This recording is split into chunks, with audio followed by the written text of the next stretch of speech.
All right, so the fourth reason that we forget is because of biological factors, most commonly known as amnesia.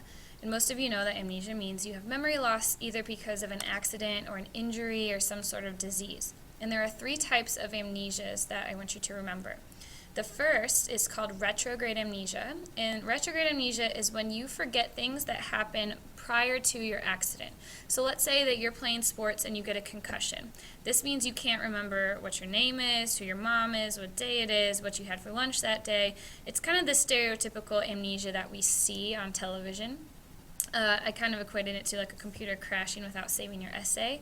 And there are two places on TV that I've seen this before. I love watching NCIS, and there was an episode where Gibbs was fighting some bad guy, and a bomb went off, and he couldn't remember who his teammates were. He couldn't remember his name. He actually thought he was back like 10 years earlier. And then if you ever watch Full House, there was an episode of Michelle who fell off a horse, and she got a concussion and could not remember her dad, her uncle, nobody in her family. So those are examples of retrograde amnesia.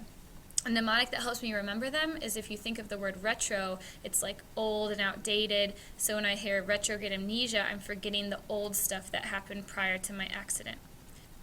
The second type of amnesia is called anterograde amnesia, and this is when you forget things that occurred after your accident or your injury. So let's say you get that concussion in a sports game, and you get taken to the hospital, and you're awake, and you're aware, and talking to mom that night, you had a dinner with her at the hospital, and then the next day comes and you can't remember your accident, you can't remember going to the hospital, you can't remember having dinner with your mom, you forgot things that happened after the accident. You remember the things that happened before.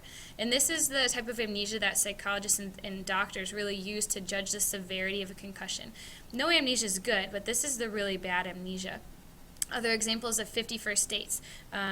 She remembered everything prior to her car crash and remembered nothing afterwards. It repeated itself day after day. And so hers is a prime example of anterograde amnesia.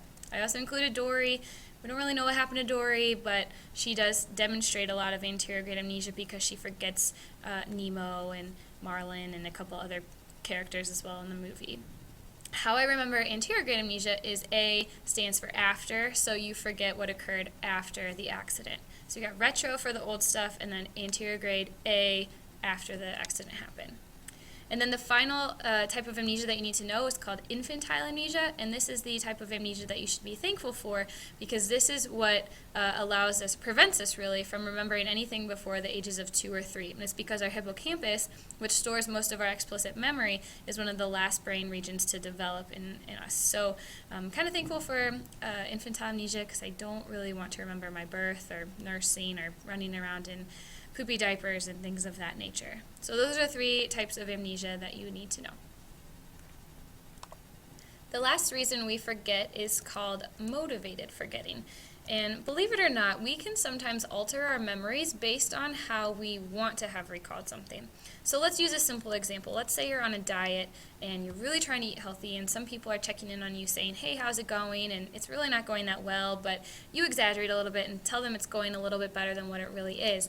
If you do that enough, you'll actually start to change your memory of that event, and you'll remember yourself being more successful with your diet than what you really were. And psychologists have done other experiments regarding this motivated forgetting, and you can read about those in your book. But one of the most controversial parts about motivated forgetting is this idea of repression. And this specifically comes from Sigmund Freud in the psychoanalytic school of thought and psychology. And he says that if we as human beings experience something so traumatic and damaging to our psyche, that our bodies can actually repress the memories, which means they will block them out entirely, like we never had them in the first place. And again, this is really controversial. There's some psychologists who say that repression doesn't exist at all, and then there are some that say they do. I'd say the majority of psychologists don't really think that repression is something that actually goes on. But a current event that kind of relates to it, if you remember the Jerry Sandusky case at Penn State, where the football coach who was accused of molesting little boys, as some of them came forward now as older adults and young men and had shared their story, we found that more boys started to come through, and they said that hearing the stories of the boys that had come forward had triggered memories that they had repressed over time. So again, it's a really controversial thing, but at least know that Sigmund Freud did believe in motivated forgetting, and it was really influential in memory research.